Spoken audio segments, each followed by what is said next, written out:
think we might have reached the point where this meeting is mostly redundant and we discussed by other means, but welcome. Do you have any questions or anything, or just looking to listen along? Or Oh, hi. Well, um, I'm looking to contribute, so I'm sort of like, join different meetings so I can get, the idea of what different SIGs are doing, and then see where I can start from in order to onboard myself to code base, understand the way the workflow is like, what different groups are there, what I need to do to level up and so on. yeah, awesome. Yeah, there's a ton to absorb there. Yeah, so I would say this group had a meeting for a bit, but at this point I still tend to see if anyone shows up, but most of the discussion is happening in the Slack channel or on GitHub issues now. It really varies from group to group. I'd say SIG testing in general still does a lot of discussion in the meetings, but only for in the SIG testing meeting, but only for like some of the projects. Like this one's kind of split off enough. It really varies by SIG to SIG. It kind of comes down to what the what the people in that group find useful. Were you interested in any particular areas of Kubernetes? Involved with some more of the SIGs as well. Well, oh, okay. This is SIG testing. So it's under SIG testing. This is the kind sub project meeting. There's a SIG testing. There's a SIG testing weekly meeting tomorrow, like an hour or two later.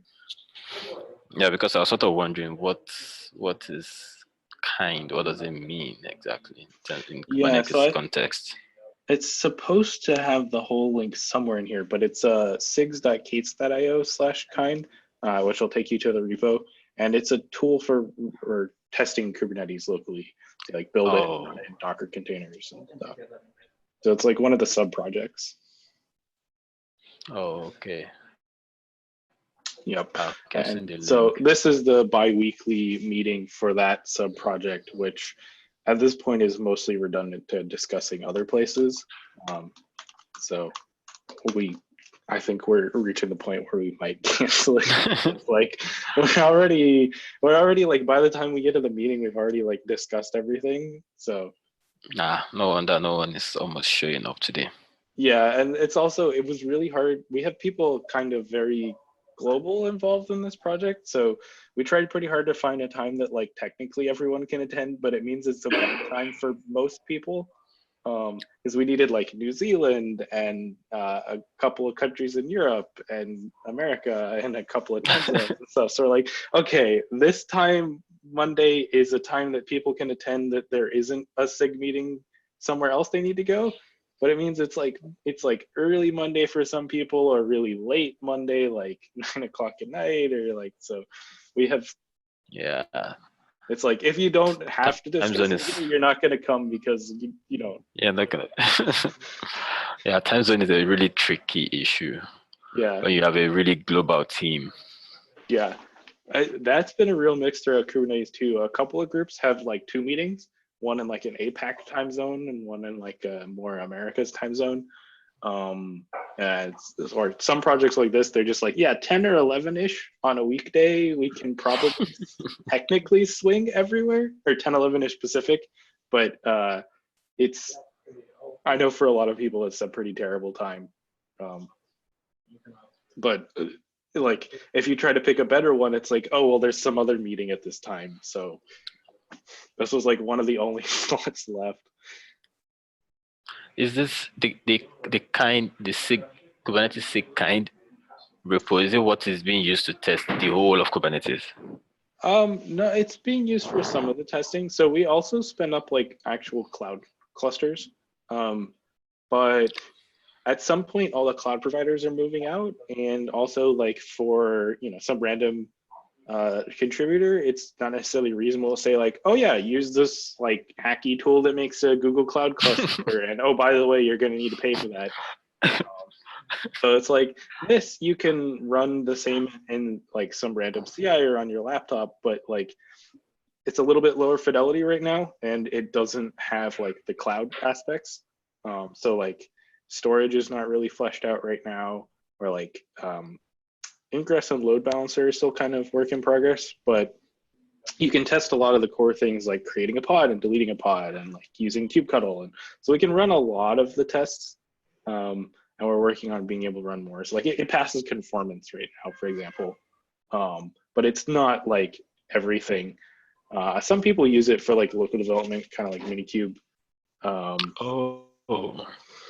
It's a number of use cases, but originally it was like we wanted something that we could run in our Kubernetes-based CI that would run Kubernetes, which was kind of restricting. So running it as containers was a solution. Yeah, that makes sense. To make things easy to undo using containers. Right. So that's what this meeting's supposed to be for. But I think as of about the last meeting or two, we're kind of realizing that like we might just want to spend this one down, and we have the Slack channel and stuff.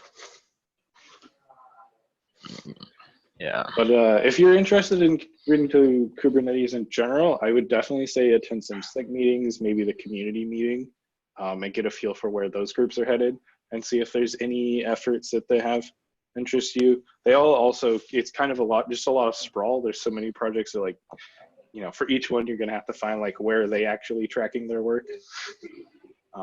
Like Kubeatum basically has a repo that's just an issue tracker for the work they're doing. So you Really? so you won't really find Kubeatum issues as often in the main Kubernetes repo. It's Kubernetes/Kubeatum. That repo, they like track their issues there. So like for each group, if you like attend one of their meetings or something, you'll usually catch them talking about that, and then you can, you know, check there. The other option is just if you find something interesting, try to find the Slack channel related to it, and just like send a note, be like, hey, you know, I'm interested. What did you guys have for me? All right, I think I'll do that. I have an onboarding call today with Stealthy Box. Oh yeah, is that the component work group stuff? Yeah. Yeah, Lay is really nice. I haven't seen how that particular onboarding goes yet. I think that's new, but I really like that idea. I would definitely recommend trying that out. They're that's a Stealthy Box is a good people. And that's an understaffed project, I would say. Like it's a very important thing to do from like the future of like everything should have component config. But it's one of those things that's hard to get people excited about, so there's not very many people working on it. But I think eventually everything's going to be built around that instead of everybody doing their own flags and stuff. Yeah, I guess that makes sense. But like actually standardizing how you manage the components, right? That's eventually people are going to realize that's important. All right, thank you very much for introducing me to Kind. Yeah. Maybe I'll join. I don't think I've joined your channel, the Kind channel. Maybe I'll look for it and probably join. See where that leads me in contributing to you guys' repo. Yeah, that'd be great. I think right now we're about to do some big kind of overhauls, but we get a big one is just, you know, documenting things better. We get people asking questions all the time, lots of new users, and we often find out that like people know the answer, but you can't find it anywhere. We're trying to figure out how to fix that more. Like, okay, like there's no documentation that like a lot of things are not documented.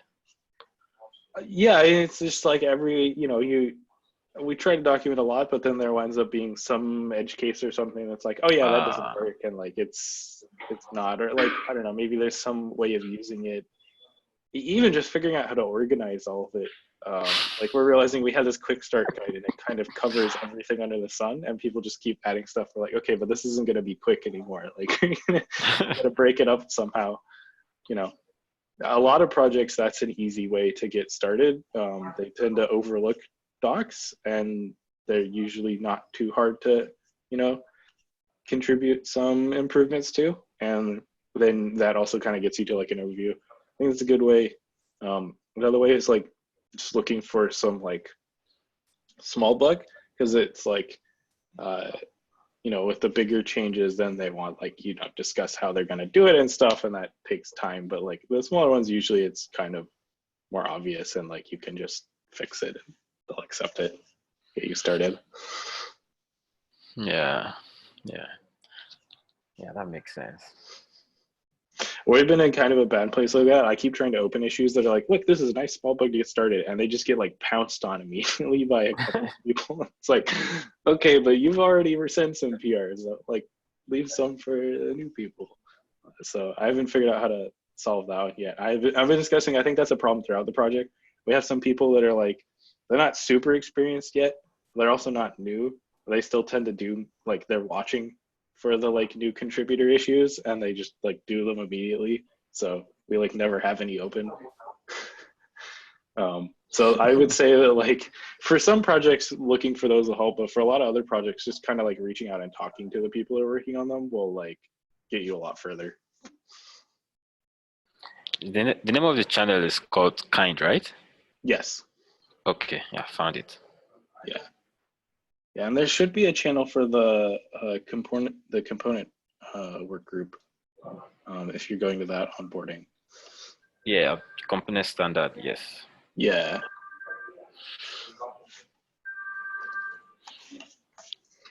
Well, cool. Do you have any other questions or anything, just in general? Or we could just totally hijack this meeting for a little bit longer. So, are you like do you work with Kubernetes full time, or do you work with another organization? So I'm at Google, so I do a little bit of GKE stuff, but mostly. Oh, GKE. I've worked a lot. I worked with GKE a lot. I mean, Kubernetes engine on Google Cloud. So yeah, so technically I'm associated with that team, but I would say my particular role is mostly like the upstream tooling. Oh, what does upstream tooling mean? So not some kind of like, internal downstream from the upstream open source and tools like Kind or the build or stuff like that. So, and then I'd say personally in some of my time, I also do some maintaining on like the main repo and some other stuff. But like as far as work is concerned, I work on the like engineering productivity team. So doing tools like Kind to make working on Kubernetes better. Yeah, that's awesome. At least I know Kubernetes is awesome to use on GKE than on AWS. Like it's like fighting a war, trying to string up a cluster on AWS. But GCP is just different. Like, just describe what like your normal YAML file, and your Kubernetes is just enough. But AWS, you need to have corps, you need to have this, you have that, and just it's a lot of work. So you get that doing a lot of awesome work over there. Yeah, well, I think as far as open source groups are concerned, we'd like to make that work that well everywhere. We'll try. Well, definitely go at onboarding, and if you do anything there, I would also like if you're just looking for stuff, even just like Stealthybox is a good person to just reach out to. They're pretty plugged into like cluster lifecycle, and they will probably have a bunch of other projects too that they're working with. I think they also work full time from somewhere else. Forgetting that. There's a lot of people in this project. I've seen a couple. Like actually, I've seen a couple recurring in different SIGs. Like I know I've seen Andy, I've seen Jason. Who else? At least I know I've seen those two. You'll see more. Like Jordan Liggett is someone that you will just see pop up everywhere, just everywhere over time. there are a number of suspects like that. There's also some people that stick to like their SIG and are super involved. Like the people in the storage SIG are like really like they mostly do storage, but like they're really involved there and they run that SIG really nicely. Like that's a good one if you're looking for stuff to start. They actually got an award at one of the last KubeCons for this. Like they run a tight ship and they have like, you know, they have like issue tracking and they have like contributor onboarding. I think they do like example code review and stuff. Like they do a lot to make it easier to get involved. So, I mean, I would definitely go for whatever you're interested in, but like as a fallback, you're just interested in Kubernetes. There are a couple of groups like SIG storage that are like they do a very good job making it like accessible to get involved. Yeah, I mean, I am still interested in Kubernetes, but then when I go into the Slack channel and I was like, okay, see, and then I saw the repo, the community repo, and I was like, okay, there are so many groups. So, and then later it started becoming clear to me that, okay, you know, this special interest group sort of makes it easy for you to, you know, get things done faster as opposed to, you know, attacking everything, the monolith. Right. Right, because like if we had like a single group that made decisions about literally everything, we'd never get anything done. So a bunch of things are delegated, like how the testing and infrastructure is managed is SIG testing, like kind of the framework for testing and like the like CI infra and stuff. Or if you're talking about like the APIs, there's the API machinery group that kind of defines like this is how you do APIs and this is how you do the tooling for APIs. Or like storage, you know, this is how we're doing everything about storage, and being able to kind of focus a little bit more has been pretty helpful. I think it's a good pattern for bigger projects, but it does mean it's super overwhelming to get started. And there's like just like even trying to, I don't know if I can even name all the things. There are a few that are like not super active, but like still exist as well. So yeah, it's a lot to keep up with. I would definitely recommend kind of picking an area and focusing more on that, just because like, you know, subscribing to everything going on in the whole project kind of be overwhelming. It's just overwhelming. Yeah. Yeah, to be overwhelming. Because I just attended the AWS cluster API meeting, and all the things they're talking about there were just like, okay, all right. You know, yeah, like I mean, I think over time, even if you work in one area though, you'll kind of pick up all of that stuff. Like I don't really work too much of that right now, but I kind of hang out on their channel and I'm usually keeping up with what's going on. Okay, but it like some time.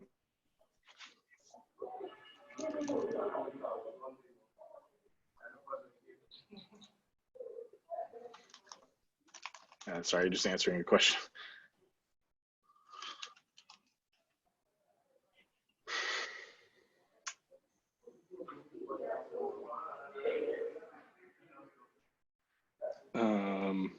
Yeah, I would tackle those two. The component work group, it's probably a good starting place. But if you don't find that interesting, storage is a good one. There's also the contributor experience group. It's in some respects supposed to deal with like wrangling all this. So,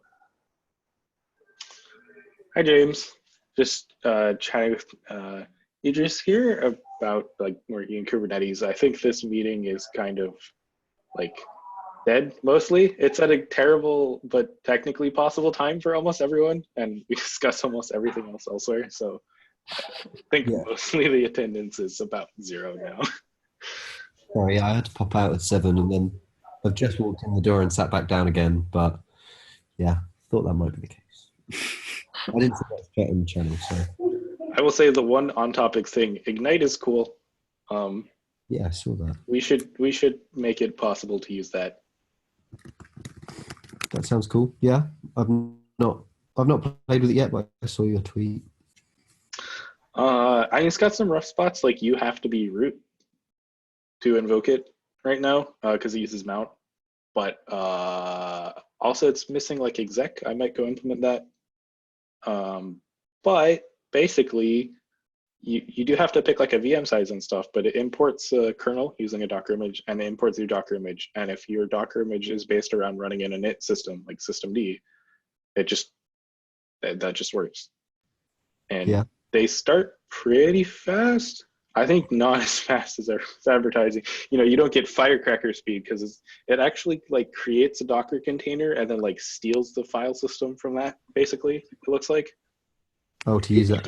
It looks like you also need Docker, and it kind of like pivots it like creates a container with your image and like pivots it into from being a container to a VM.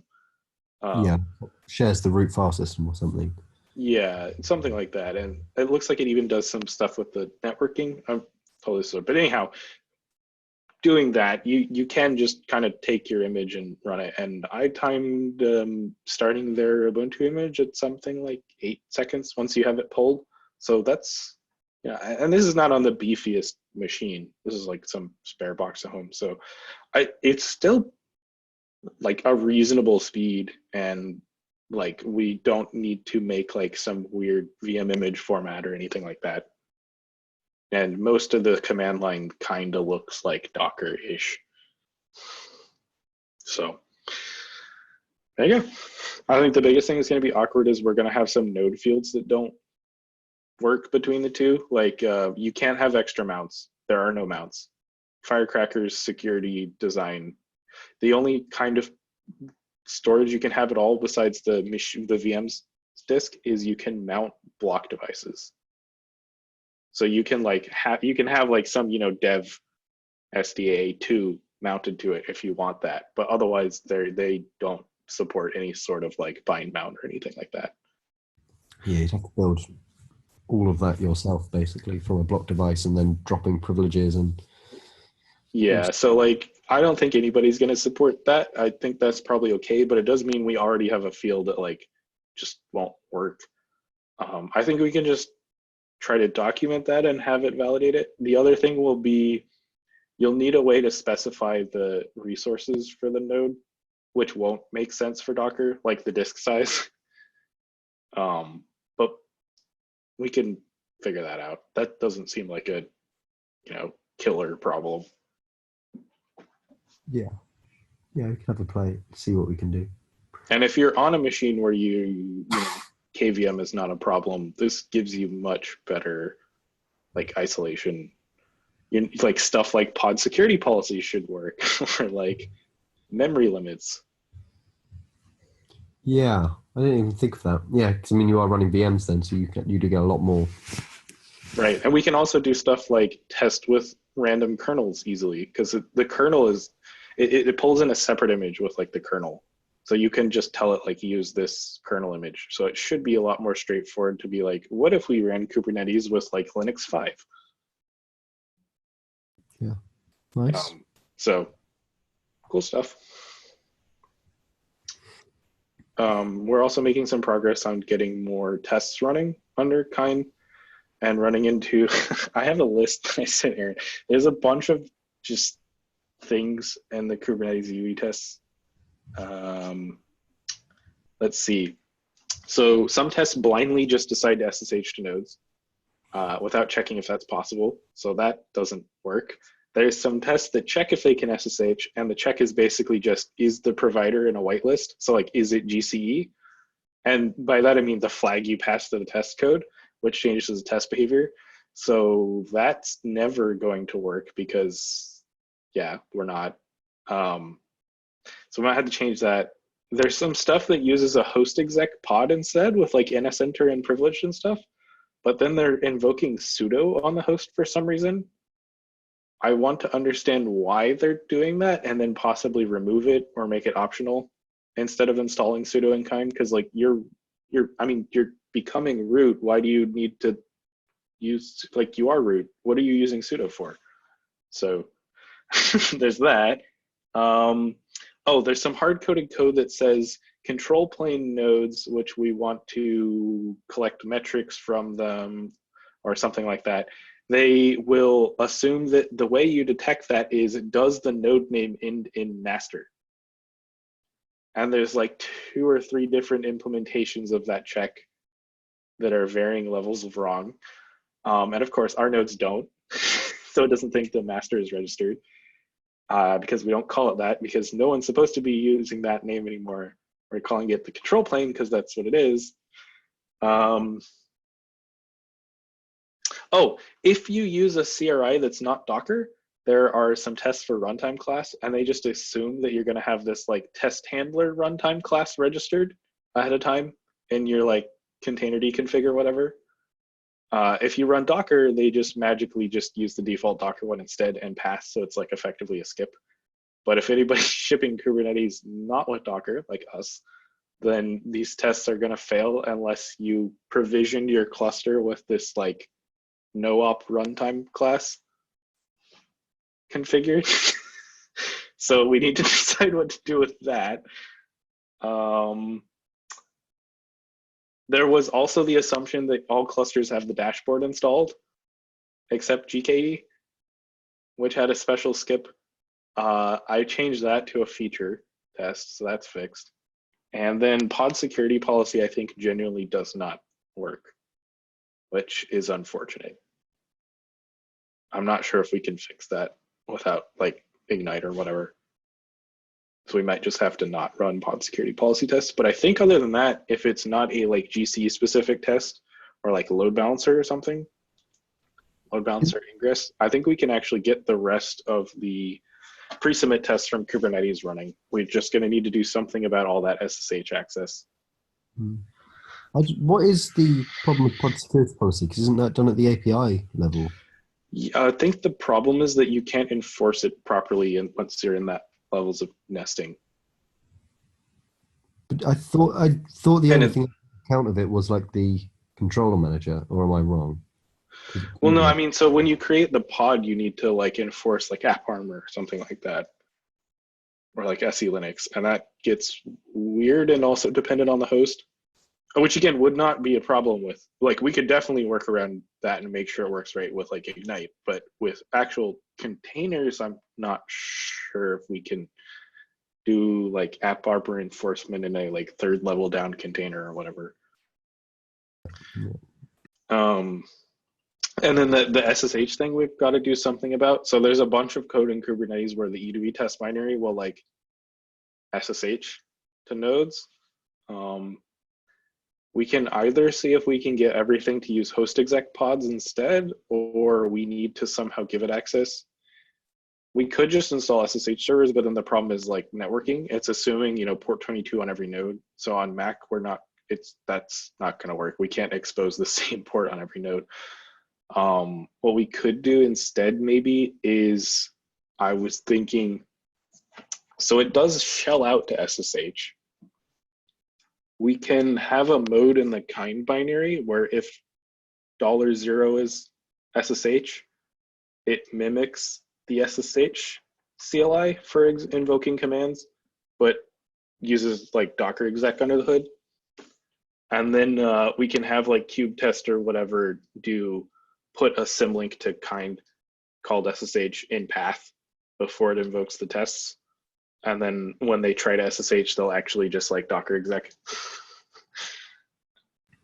Yeah. It's a little hacky, but like that will actually work with like our other, like whatever random node thing we want, right? Because kind pretty fundamentally exec. So if they're using SSH for is doing executing commands, we can just mimic that behavior against whatever kind node you have, however you have a kind node, by however kind was doing exec. As long as it's called SSH, like S-shim, like SSH-shim for SSH shim, then I'm okay with it.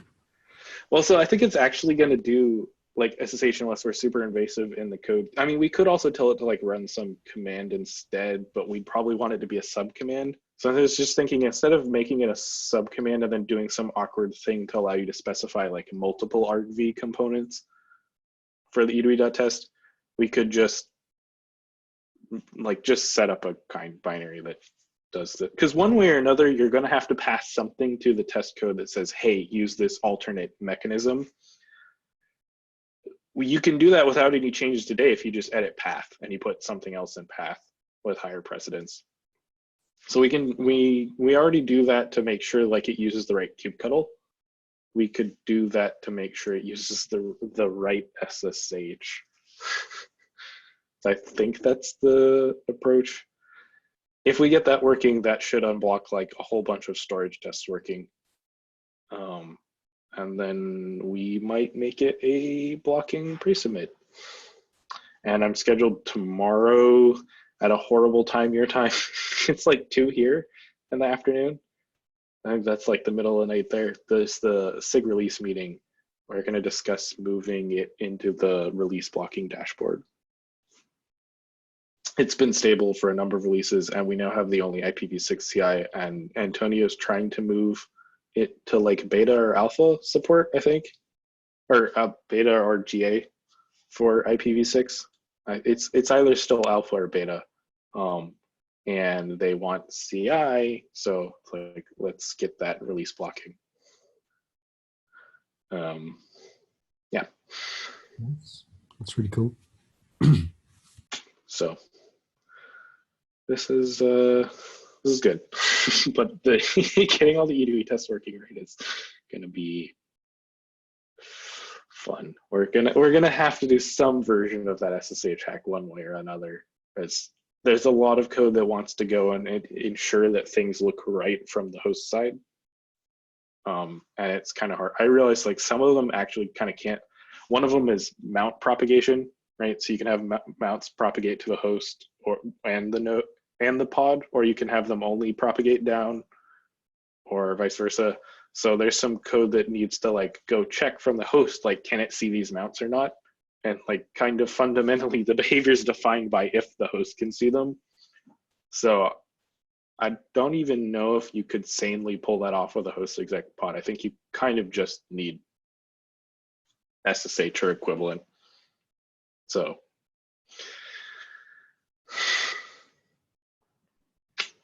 yeah. Seems like a pretty reasonable workaround.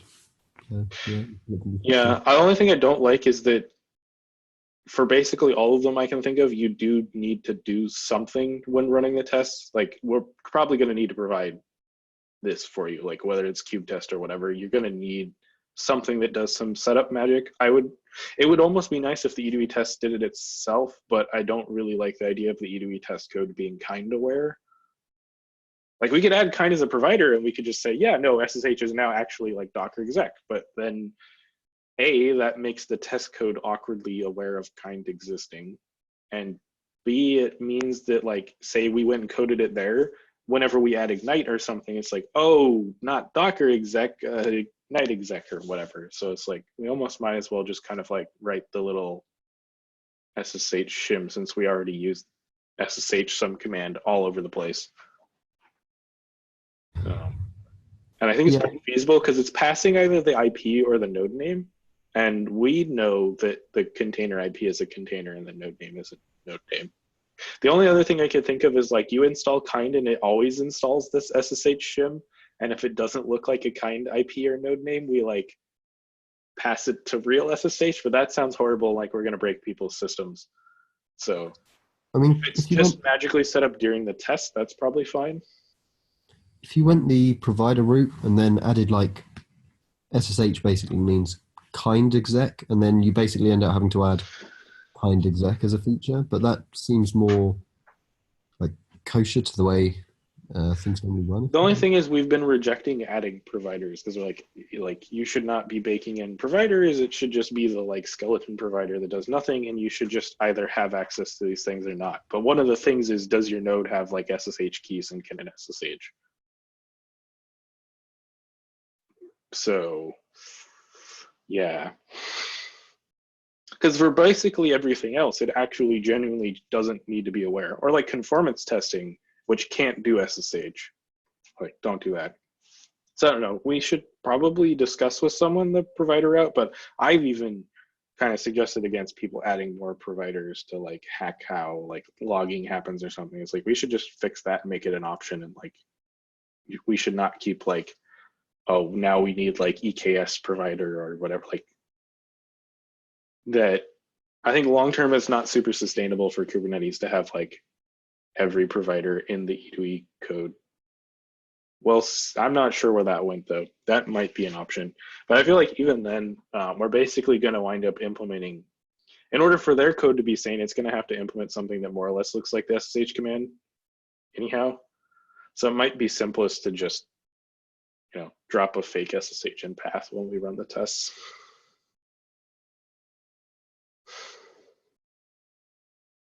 The biggest downside to all of these options is Sonobuoy can't. I have not found a workable one for both Sonobuoy and not Sonobuoy. Sonobuoy is mostly used for doing conformance testing, and so none of this applies. You're not allowed to have like node level exec or privilege, I think. So like that's not gonna happen anyhow. But like if we have this like kind exec thing, the pod won't be able to run that.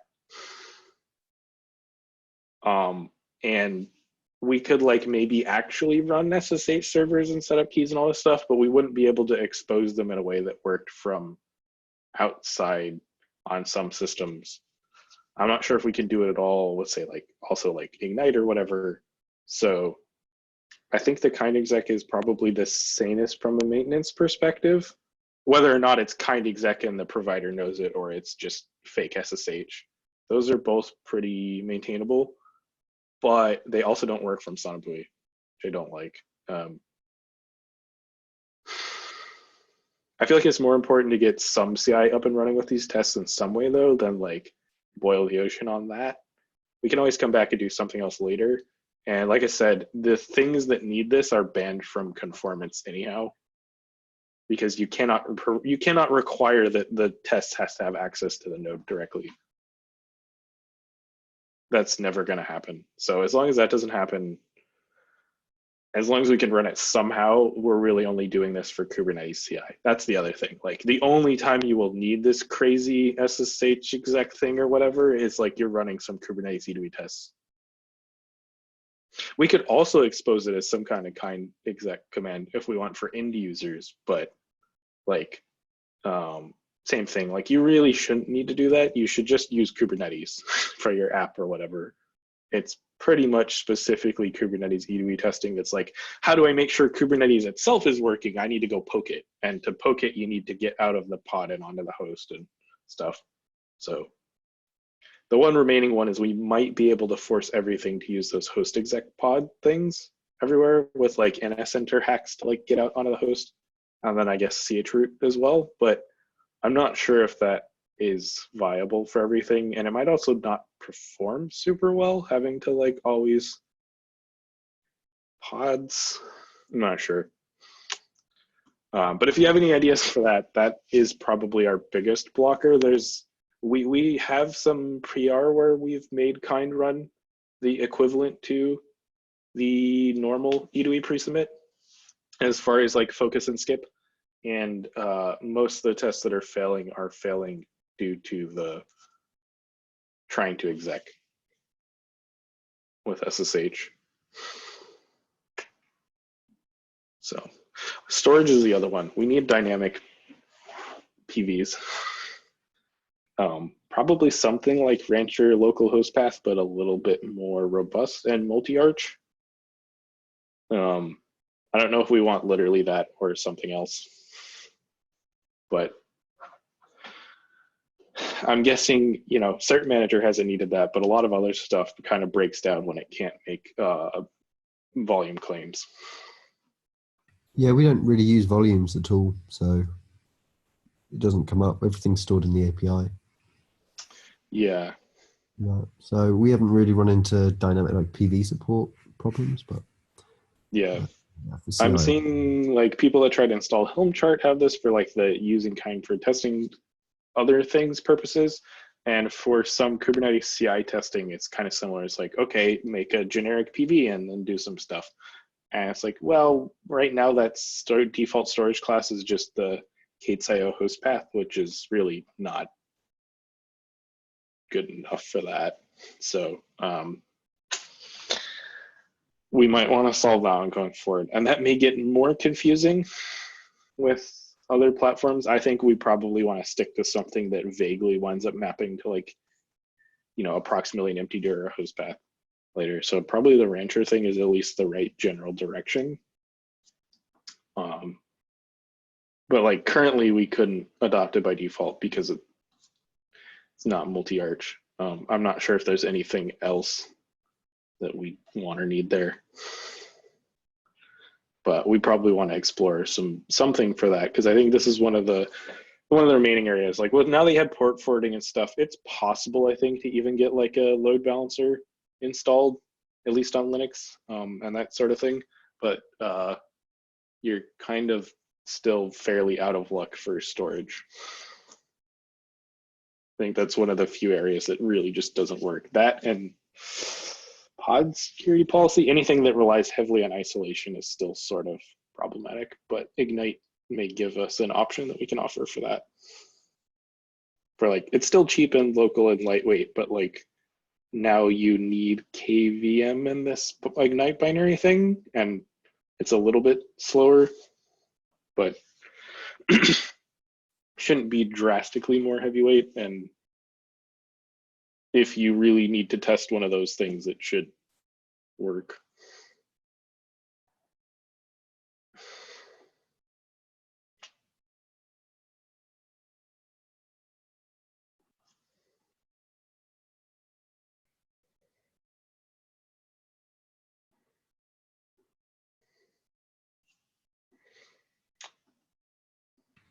Yeah, I'm not too familiar with all of it, but yeah, I've not really touched PVs with kind at all.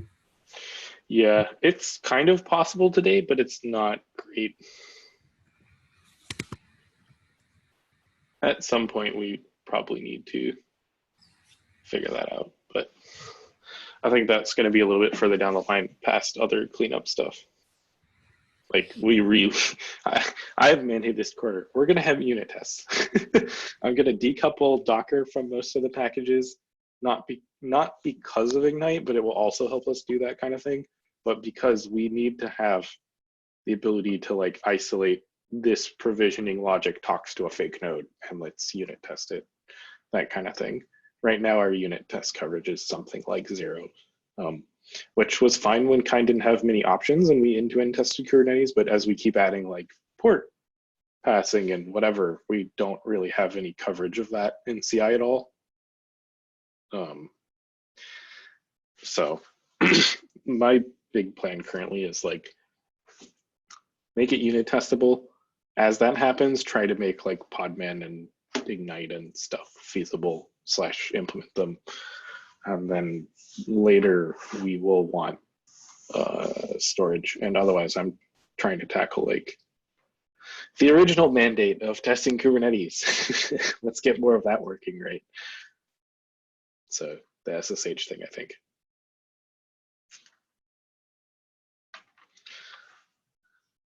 And I think that's about it. I think that covered, and Antonio actually added some stuff to the meeting but couldn't make it. It was basically, what are our priorities and what do we think about Ignite? What do we think about what, sorry? Ignite. Oh. Yeah, I mean, I think Ignite, yeah. I guess if it depends on, like you say, what the priorities. If it's sticking with like trying to get all the end-to-end testing working for Kubernetes, then, well, I mean, I'm not too sure. I haven't actually used it myself, but it sounds like it can do more, but I would want it. I'm not sure if Prow is going to want to run KVM. No, it's going to be a pain to do nested Right. virtual. But if I'm developing Kubernetes locally, like, this is useful. And we know that works. They actually have a demo from Lucas, of course, with like running a Haproxy Docker container and then running like HA Kubetum with a couple of Ignite nodes. I mean, the only other thing to note is that this would have to be either like a custom version of Kind or some like alternative to the built-in Docker option, because none of this will run on OS X, right? Right. So, this is not a replacement. This is we should have different backends for dealing with nodes, because most of the logic's just like, hey, exec a thing on a node. So if we put that behind an interface, and then we have like the Docker one and the Podman one and the Ignite one, and because like Podman in theory you could just alias, but in reality it's like slightly broken versus Docker.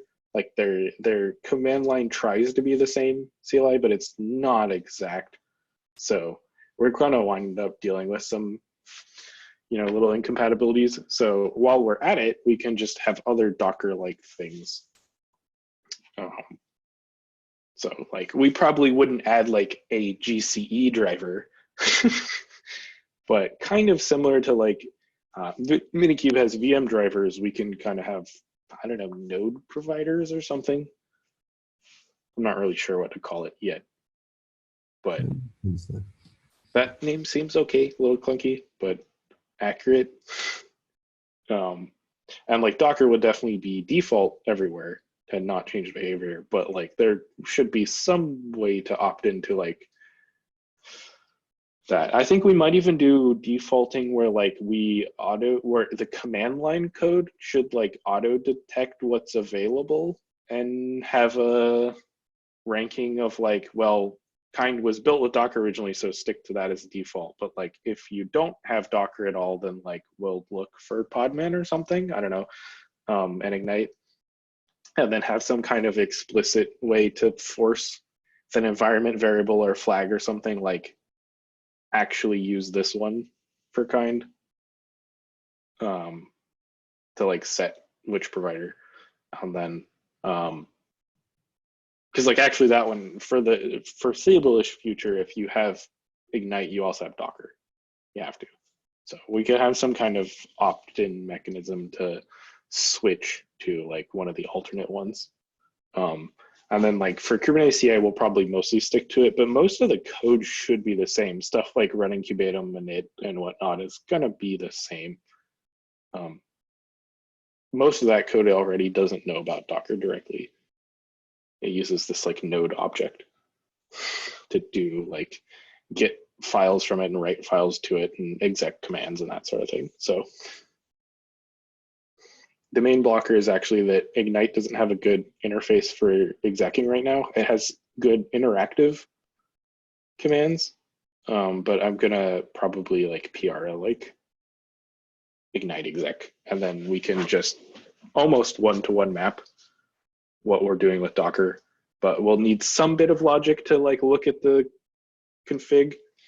So a little bit more concretely, I was thinking about how to solve this problem just for Docker and Podman.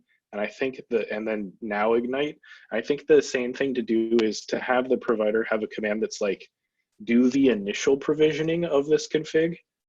Like no Kubernetes bring up or anything, just like make this nodes with this networking options and whatever happen. And that call can do some of its additional validation to be like, oh, I'm sorry, I'm the X driver and I don't support volumes or whatever error. And then that can also create all of the machines, whatever they are, and return that. And then that, whatever that thing is, can also have a like, give me a node. And that is some kind of interface. And then the rest of the code will be stuff like, okay, given this kind config, make nodes. Okay, given these nodes, run a init over them and join and stuff. And that doesn't need to care about, I mean, it could very well be like EC2 machines. We should probably not do that. That's a bit out of scope, but like, if you're writing code to stand up Kubernetes, most of that code really should not care. Even for the stuff that's gluing Kubeatum together, right? Just like Kubeatum shouldn't really care what machine it's running on. I don't think most of the kind code really cares like the fact that it's Docker or not.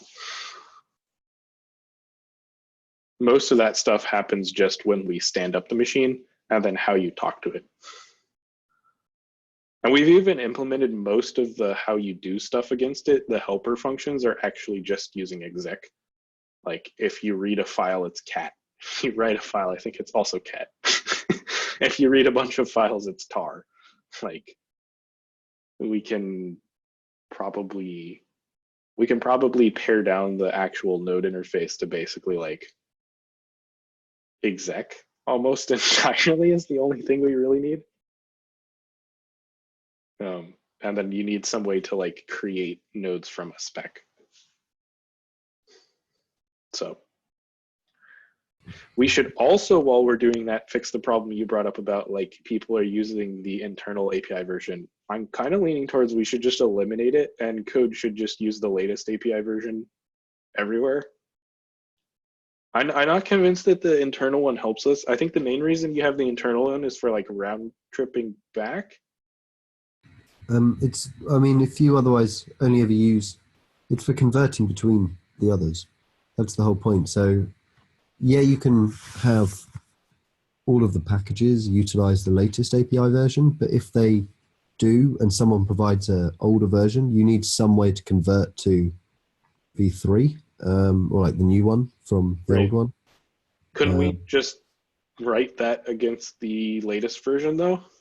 So you could, but then each time, like if you do that, then each time you have a new API version, you're having to write, like, how do you go from one to the other? If you had like before you've updated things, well, not before necessarily, but if someone provides an older one, you might need to then convert to, so like you'll have to rewrite those conversions because the ones from V1. Yeah, I think the rewriting conversions is an overestimated expense, at least for Kind. Like most of the conversion is automated anyhow, and the bits that are manual are extremely manual, and we should just handle them with care, and just write manual conversions between the versions.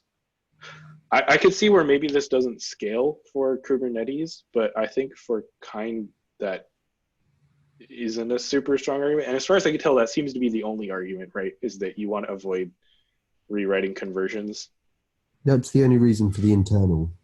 Yeah, I don't think that's a big expense for us. I think if we bump the latest version, we just go and rewrite all the conversions.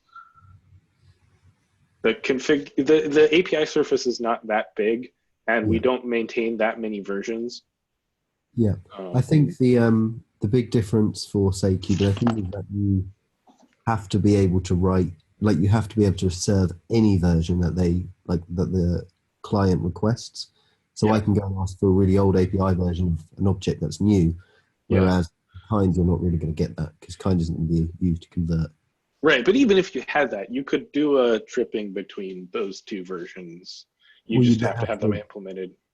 You'd have to do like a chain, or like all convert to V3, like the new one. On the way in, you could convert up to latest. Yeah, it's just that then I guess that bit of code, the justification in Kubernetes at least, and I see what you mean. It's probably not necessarily necessary for Kind. Even in Kubernetes, what I'm seeing is that except for some stuff you probably shouldn't be doing, the internal API version is the same thing as the latest external. The stuff that you shouldn't do is like maybe there's some additional computed fields or something, which just makes things. Yeah, it is, but it's stable is the thing. Like, yeah, what you're saying is like, yeah, but if you were to always do it to the latest one, then you're having to change your conversions every single time you add a new API version. Otherwise, yeah, but you're not actually changing them. You're just like setting the version name. Well, no, whenever you change the internal type, you also have to update those conversions in the same amount, other than the name of the type. I guess it depends on if you mirror the intent or how you do it, but yeah. Yeah, but all the ones I've seen so far, the internal type is pretty much a mirror of the external one, but they've stripped away the serialization tags, and then the conversion code is for that one. I'm not going to tell them to change all that, but I think for Kind, probably the simple thing to do is just like outright, like, the create call should just take the latest API version, and we can provide some helper for converting, something like that. Because otherwise, I can't see any other way. The only other way I could think of is it could take it as an interface and do the conversion internally. But otherwise, like, we're going to be exposing the internal version in the packages. I'm going to have to jump off because it's now 8 o'clock here. Yeah, I will follow up with you about that later when it's not late. Cool. I can see Zoe's fallen asleep, and that means I'm not going to be doing dinner. Well, we're not going to be making dinner, so. Good dinner. Thanks for chatting, and good to introduce. Hopefully, see you around. Have a good evening or day, everyone. See you later. Have a good day.